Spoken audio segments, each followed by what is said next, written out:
قل لا أسألكم عليه أجرا إلا المودة في القربى أعوذ بالله من الشيطان الرجيم بسم الله الرحمن الرحيم الحمد لله رب العالمين والحمد للہ کما ہوا اہلو والصلاۃ والسلام علی یا سید المرسلین و شفیع المذنبین و خاتم النبیین ابی القاسم محمد والصلاۃ والسلام علی الحسین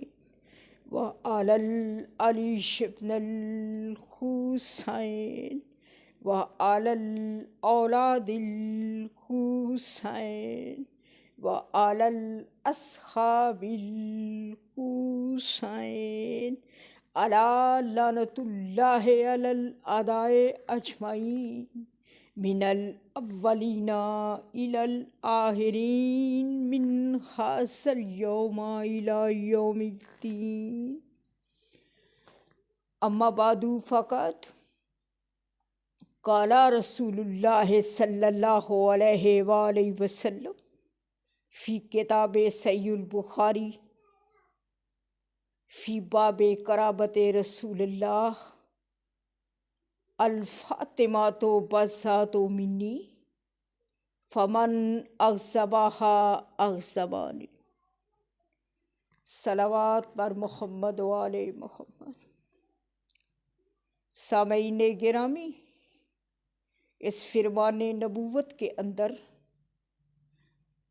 کائنات کے نبی معظم ذات برحق صلی اللہ علیہ وآلہ وسلم صحیح البخاری کے باب قرابت رسول اللہ میں یہ ارشاد فرما رہے ہیں کہ لوگوں، فاطمہ میرے وجود کا حصہ ہے، فاطمہ میرے جگر کا ٹکڑا ہے، بس جس نے میری سیدہ کو فاطمہ کو اذیت پہنچائی بس اس نے مجھ محمد کو اذیت پہنچائی۔ صلوات۔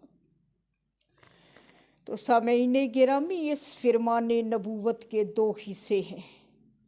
پہلے حصے میں پیغمبر اسلام صلی اللہ علیہ وآلہ وسلم نے وجود فاطمہ کو وجود رسالت کا جز قرار دیا ہے، اور دوسرے حصے میں دنیا والوں کو یہ پاور کروایا ہے کہ لوگوں، جس طرح اپنے ذاتی وجود کو اذیت پہنچنے سے اذیت ملتی ہے، مجھے ویسی ہی اذیت اپنی فاطمہ کی اذیت ملتی ہے، کیونکہ وہ میرے جگر کا ٹکڑا ہے، وہ میرے جسم و جان کا حصہ ہے، وہ مجھ سے جدا نہیں ہے۔ صلوات پر ذات سیدہ۔ تو سامعین گرامی، میری ملکہ عالمیان، ملکہ طہارت کا ایک لقب مبارک ہے بطول الاسرا۔ تو یہ بطول فقط ایک لقب نہیں، بلکہ بطول ایک ڈیزائنیشن کا نام ہے، بطول ایک سٹیٹس کا نام ہے، بطول ایک عہدے کو کہتے ہیں۔ ہر کوئی بطول نہیں ہو سکتا، بلکہ بطول فقط اس مستور کو کہا جاتا ہے جس سے ایک لحظہ کے لیے بھی مسلح عبادت چھوٹنے نہ پائے، تلاوت کلام پاک رکنے نہ پائے، تو اسے صداقت کی زبان بطول کہتی ہیں۔ اگر تاریخ عالمین پر نگاہ کی جائے تو بطول الاسرا فقط مادر حسنین الحرمین ہے۔ پھر بھی اگر لوگ مادر عیسیٰ کو بطول کہتے اور مانتے ہیں تو وہ اور طرح کی بطول ہے۔ سامعین گرامی، میری مالکہ کا دوسرا بڑا مشہور لقب ہے ملکہ طہارت۔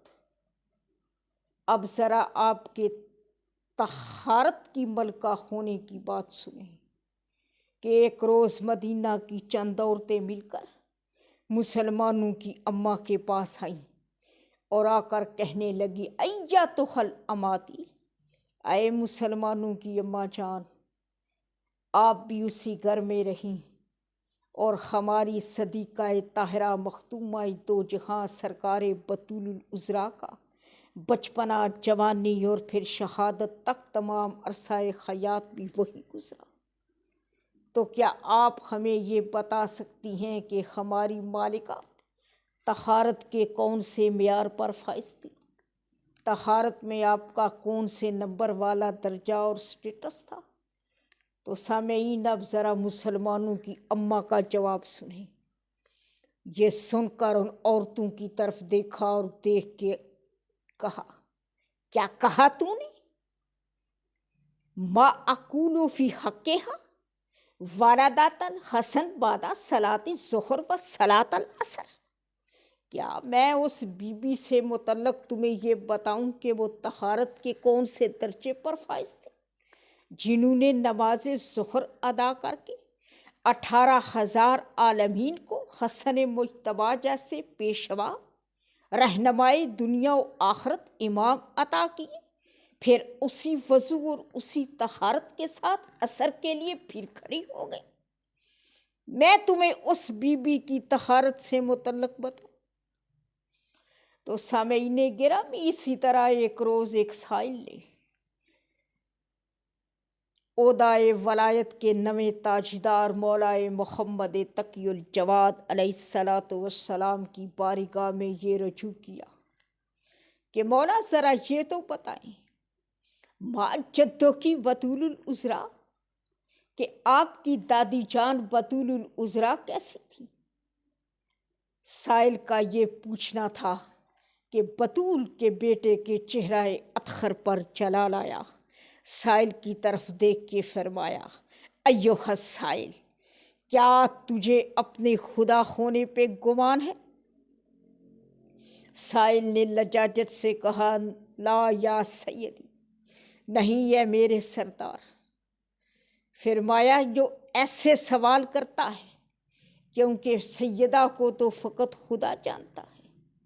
فرمایا، کیا تجھے یہ جسارت کرتے ہوئے شرم نہ آئی کہ میں تجھے یہ بتاؤں ماں جداتی بطول العذراء، کہ میری جدہ عالیہ بطول العذراء کیسی تھی؟ سائل نے پھر لجاجت سے کہا، لا یا مولا، یا لا یا سیدی، اے میرے مولا، اے میرے سردار، ارید العرفان، میں تو محض عرفان چاہتا تھا، معرفت چاہتا تھا، کچھ جاننا، کچھ سمجھنا اور آگے پہنچانے کا ارادہ رکھتا تھا۔ اب سیدہ کے بیٹے نے فرمایا، اچھا تو پھر یوں کہو نا کہ تو پاک سیدہ کو کتنا برداشت کر سکتا ہے؟ تو سامعین، پھر اب سائل کے جواب میں بطول کے بیٹے نے خطبہ ارشاد فرمایا۔ آپ فرماتے ہیں، سن سائل، بسم اللہ الرحمن الرحیم، اصلی سلام علی عبد صالح، اصلی سلام علی عبد صالح۔ میری جدہ نامدار وہ ہیں جن پر میں مصلی پر بھی درود پڑھتا ہوں اور ممبر پر بھی پڑھتا ہوں، مصلی پر بھی درود پڑھتا ہوں اور ممبر پر بھی پڑھتا ہوں۔ پھر فرمایا، سلام علی عبد صالح، میں اپنی جدہ نامدار پر ایسے سلام بیچتا ہوں جیسے کوئی عبد اپنے معبود پہ سلام بیچتا ہوں۔ فرمایا، سن سائل، اگر تو نے یہ پوچھنے کی جسارت کر ہی لی ہے کہ ماں جدوں کی بطول العذراء، تو پھر سن، الصیفۃ العصمت والعصمت والطہارت، الصیفۃ العصمت والعصمت والطہارت، میری جدہ نامدار وہ ہیں جو فقط غیر طاہر کو پاک نہیں کرتی، بلکہ وہ کلمات 3 اور 6 جنہیں تم پڑھ کے غیر طاہر کو طہارت دیتے ہو، ان کلمات کو طہارت دینے والی میری جدہ نامدار ملکہ طہارت ہی تو ہے۔ پھر فرمایا، سن سائل، اگر تو عظمت سیدہ سننا ہی چاہتا ہے، مولا فرماتے ہیں، جبریل و مسکین و جنابہا و میکائیل و سائل و بابہا و اسرافیل و عبد ترابہا و اسرائیل و عدو و اصحابہا، کہ جبرائیل جیسا سید الملائکہ میری دادی جان کی چوکھٹ کا ادنا ترین نوکر ہے، پیمانے ناپنے والا، پیمانے کرنے والا میکائیل میری دادی کے دروازے کا بھکاری ہے۔ فرمایا پھونک مار کر قیامت پپا کر دینے والا اسرافیل میری جدہ کی مٹی کا بندہ ہے۔ فرمایا یہ روحیں قبض کرنے والا عزرائیل میری جدہ کے نوکروں کے دشمنوں کا دشمن ہے۔ جدہ کے دشمنوں کا دشمن نہیں، نوکروں کے، جدہ کے نوکروں کے دشمنوں کا دشمن۔ کیا اب بھی عظمت سیدہ سمجھ آئی؟ سامعین گرامی، ملکہ عالمیان کا ایک لقب ہے حجاب الہی، یعنی قدرت خداوندی کا پردہ۔ یہ حجاب الہی دو مقامات پر ثابت ہوا۔ ایک اس وقت جب پیغمبر اسلام معراج پر جاتے ہوئے پردہ وحدت کے قریب پہنچ کر روک لیے گئے۔ آواز آئی، اے میرے رسول یہیں پہ ٹھہر جائیں کیونکہ آگے حجاب الہی ہے، آگے پردہ وحدت ہے۔ دوسرا اس وقت کہ جب کبھی اپنی سیرت طیبہ میں پیغمبر حق صلی اللہ علیہ وآلہ وسلم دہلیز عصمت سیدہ پر تشریف لے جاتے تو وہاں رک کر انما یرید اللہ لیذہب عنکم الرجس اہل البیت ویطہرکم تطہیرا، اس لیے پڑھنا پڑتی کیونکہ آگے حجاب الہی تھا۔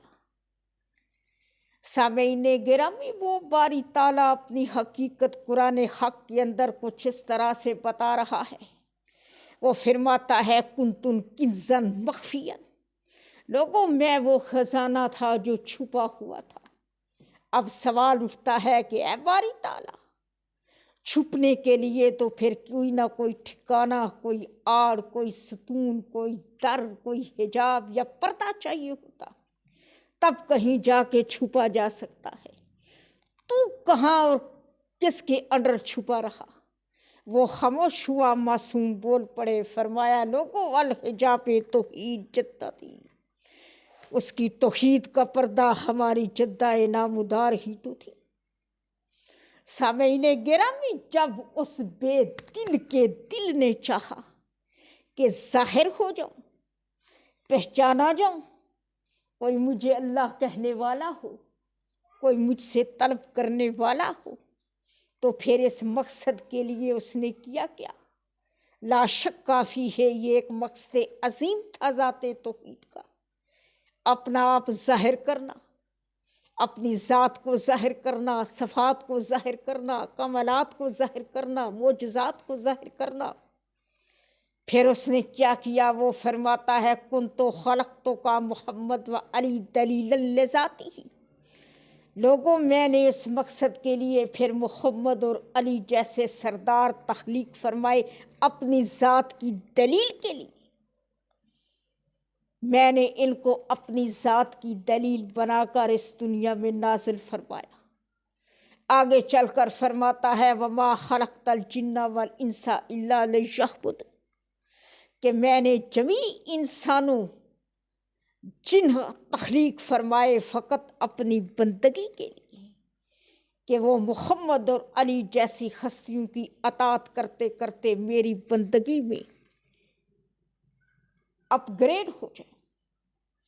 اب سوچنے کی بات یہ ہے کہ جب ان دونوں کی تخلیق ہی نہیں ملتی، سبب تخلیق اور مقصد تخلیق ہی ایک نہیں، وہ تخلیق فرمانے والا خالق ہی یہ کہہ رہا ہے کہ میں نے ان کو ایک سبب کے تحت خلق نہیں کیا، ایک مقصد کے تحت خلق نہیں کیا، ایک خمیر سے خلق نہیں کیا، میں نے محمد اور علی جیسے سرداروں کو خلق فرمایا اپنی ذات کی دلیل بنا کر۔